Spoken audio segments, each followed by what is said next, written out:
Assalamualaikum warahmatullahi wabarakatuh. Jadi di sini kami ingin mempresentasikan hasil dari kelompok 1 tentang analisa ruang perancangan hunian nyaman pada area berintegritas kebisingan ya.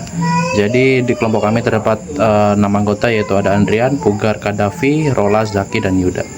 Latar belakang dari bangunan sendiri ini adalah permasalahan utama, yaitu kebisingan kereta api, kemudian ada getaran, kemudian ada panas matahari, dan kemudian ada kebutuhan kenyamanan ruang hunian ya.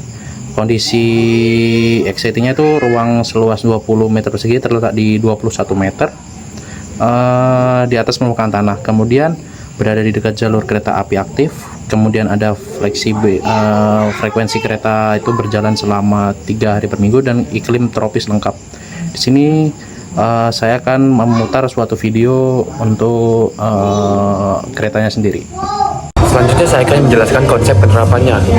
Sebelumnya perkenalkan, nama saya MK David Dullah dengan NIM 123130013 dari program studi teknik elektro. Pada perancangan ruangan ini digunakan pendekatan teknik kondisi lingkungan dengan 3 fokus utama, yaitu kenyamanan akustik, termal, dan visual.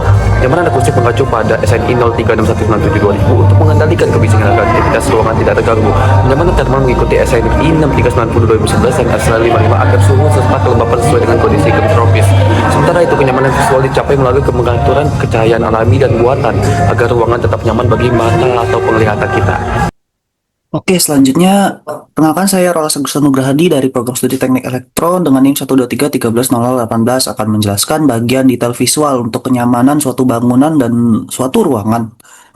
Misalkan pada bagian tangga pada suatu bangunan, kita memerlukan jendela untuk meningkatkan kenyamanan termal, pencahayaan, dan juga sirkulasi seperti ini ventilasi. Begitu juga di area meja kerja pada bagian jendela untuk kenyamanan pencahayaan, kenyamanan termal, dan juga udara. Begitu juga di kamar tidur, dapur, kamar mandi, dan di atap. Di atap ini misalkan pada gedung-gedung atau perumahan bangunan di luar negeri, di mana sesuai standar ASHRAE diperlukan ini karena misalkan ada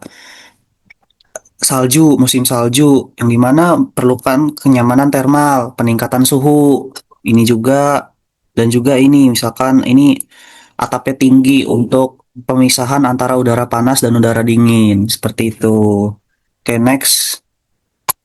Strategi desain bangunan secara visual. Yang pertama yaitu penggunaan jendela berukuran besar memungkinkan cahaya alami secara optimal sekaligus mendukung ventilasi silang sehingga ruang tidak terasa pengap dan mengurangi ketergantungan pada pencahayaan buatan di siang hari. Yang kedua, terapkan double glass pada jendela ini untuk mengurangi panas akibat radiasi matahari serta merendam kebisingan dari luar sehingga kenyamanan termal dan akustik tetap terjaga.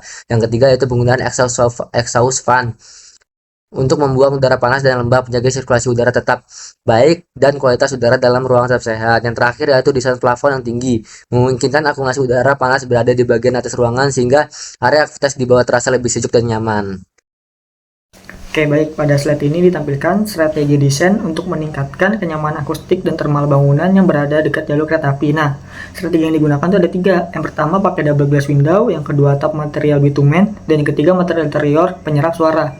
Nah, double glass window ini berfungsi untuk meredam kebisingan dari luar sekaligus mengurangi masuknya panas matahari sehingga suhu ruang itu lebih stabil dan penggunaan AC itu dapat diminimalkan.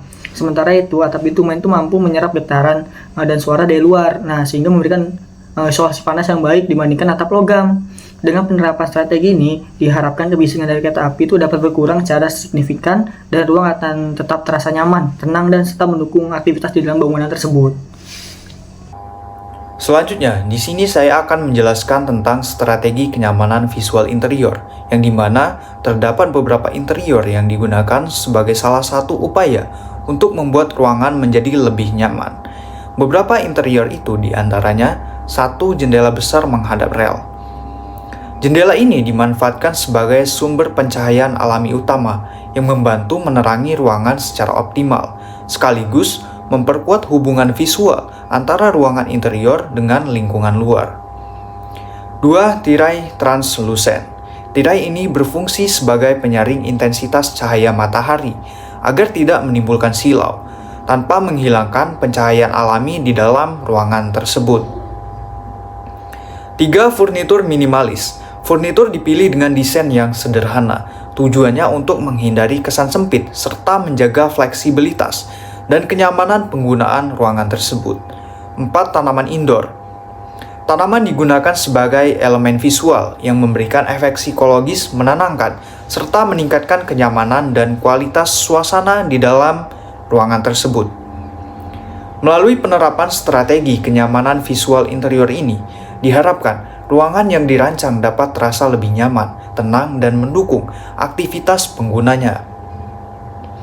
Penggunaan pencahayaan alami, pengendalian cahaya, furnitur yang sederhana, dan elemen tanaman menjadi satu kesatuan untuk meningkatkan kualitas ruangan secara keseluruhan. Mungkin demikian penjelasan yang dapat kami sampaikan dari kelompok 1. Semoga penjelasan ini dapat dipahami dengan baik dan memberikan gambaran yang jelas mengenai materi yang kami bahas. Atas perhatian yang diberikan, kami mengucapkan terima kasih dan mohon maaf apabila terdapat kekurangan pada materi yang sedang kami bahas.